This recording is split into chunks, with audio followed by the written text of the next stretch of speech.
Saudi Arabia tortured female activists, charities say. Here's a summary of the article. EPA Saudi Arabia tortured and sexually harassed human rights activists, including several women, human rights groups have alleged. Saudi Arabia arrested several women's rights activists earlier this year, and influential clerics and intellectuals have also been detained.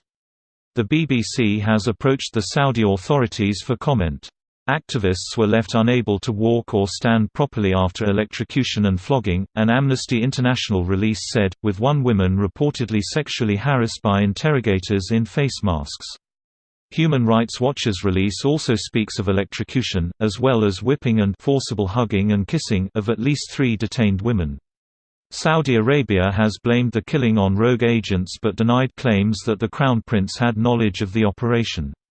On Tuesday, U.S. President Donald Trump issued a statement defending ties with Saudi Arabia, despite saying the Crown Prince could very well have known about the assassination. This post received a score of 24,099, with an upvote ratio of 93%. Here are the top comments in response to this article. Saudi Arabia also has a track record of killing and maiming children in Yemen, which they specifically targeted. Can't even claim it's collateral damage when they go out of their way to target school buses and markets. Just a reminder, U.S. forces are aiding Saudi Arabia with logistics, refueling of war planes, supplying the bombs dropped, and aids in choosing targets, granted not every bomb, but still ultimately helping plan the strategies that have facilitated the death of innocents. They officially stoked the Med-Air refueling a week or so ago, but the SECDEF said the Saudis have the ability to do that themselves now. With shit we sold them, no doubt. It turns my stomach to think that our leaders represent us to the world this way. And people wonder why they chant death to America.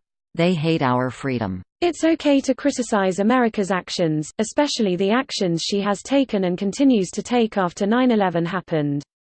Just because they are a liberal representative democracy with many freedoms offered to the people doesn't mean criticizing the actions of the military and the billionaires and the government is criticizing those ideals.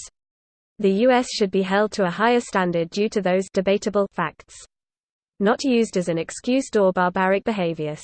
The point of freedom is that you can stop your country from going down a dark path by criticizing it. Criticism isn't anti-freedom or anti-American. These people are so evil that it's cliché. I worked in the Gulf. If you think this is isolated to Saudi, think again. All of the Gulf states operate this way. I mean, hell, there is a torture dungeon under the Al Dhafra air base the US uses in Abu Dhabi. The US just looks the other way while UAE military people torture the shit out of detainees before they're placed back in US custody. That way the US can say they don't torture and have it technically be true. And in exchange for this service we provide military protection and a shitload of cash for the region. El Salvador provides the same services, or more so, for the CIA, us. That's considered clandestine. These folks are doing it in-house, or intra-house. Where's this information coming from? El Salvador has the largest U.S. embassy in the world, after Afghanistan, I believe. I've driven by it, and hear the local rumors, and it's a known rendition site. It stuns me how brave people can be to protest in places where they know the consequences can be like this, while in the West we can protest relatively painlessly and shrug it off with the excuse that we're too busy with our jobs.